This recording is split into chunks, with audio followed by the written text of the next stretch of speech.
বিসমিল্লাহির রহমানির রহিম। আসসালামু আলাইকুম এভরিওয়ান। তো একটা ভিডিও নিয়ে আসলাম। এই হচ্ছে আমাদের বাড়ির পাশে মসুরির ক্ষেত। তো বিকালবেলা ভাবলাম একটু আপনাদেরকে দেখাই। তো মাশাআল্লাহ অনেক সুন্দর একটা পরিবেশ ছিল। তো যদি ভালো লাগে চ্যানেলটা অবশ্যই সাবস্ক্রাইব করে যাবেন, আর নতুন বন্ধু করে হলে গেলে কমেন্টে একটা লেটার দিয়ে যাবেন। তো যাই হোক, এখন হচ্ছে বাড়িতে এসে বেগুন ভর্তা করব। তো মাশাআল্লাহ দেখতে অনেক সুন্দর হয়েছিল, আর খেতে অনেক মজা হয়েছিল। তো বেগুন হচ্ছে আমি মাগুরা থেকে নিয়ে আসছিলাম। তো এখান থেকে একটু শ্যুট করে আসছিলাম। তো এই যে বেগুন হচ্ছে উঠানের উপর গাছ লাগাইছিল। তো এখান থেকে মানে আমি আমার ভাস্তি ওই যে লামিয়াও বেগুন ছিঁড়ে দিচ্ছিল। তো এই যে ছিঁড়ে আনছি, কাটা কাটা ছিল, ছিঁড়তে একটু অসুবিধা হচ্ছিল। তো বেগুনগুলো ছিঁড়ে নিলাম, দেখতে অনেক সুন্দর। তো আমি এই যে বাড়িতে চলে আসছি, বেগুনগুলো এভাবে কেটে মানে আমি হচ্ছে ভর্তা করব।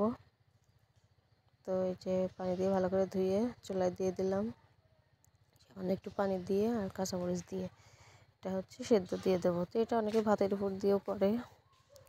তো আমি এভাবে করি, মানে একটু পোড়া পোড়া একটা গন্ধ হবে, স্বাদ হবে অন্যরকম একটা।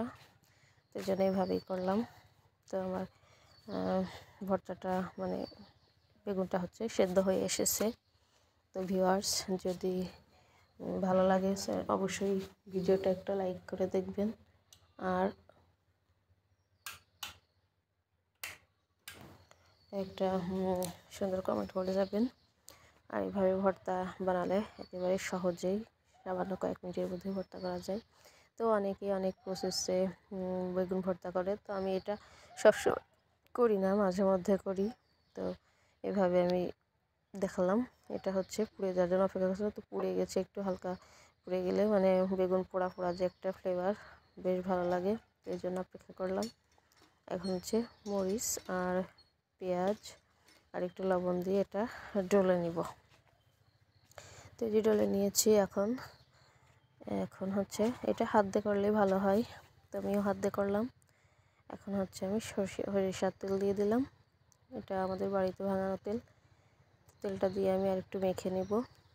তো ভর্তা আসলে যেভাবেই করেন হাত দিয়ে মাখানোর একটা অন্যরকম স্বাদ থাকে। তো আমি এখন হচ্ছে বেগুনটা হাত দিয়ে মেখে নিব। তো আমার বেগুনটা মাখানো এই যে হয়ে গেছে।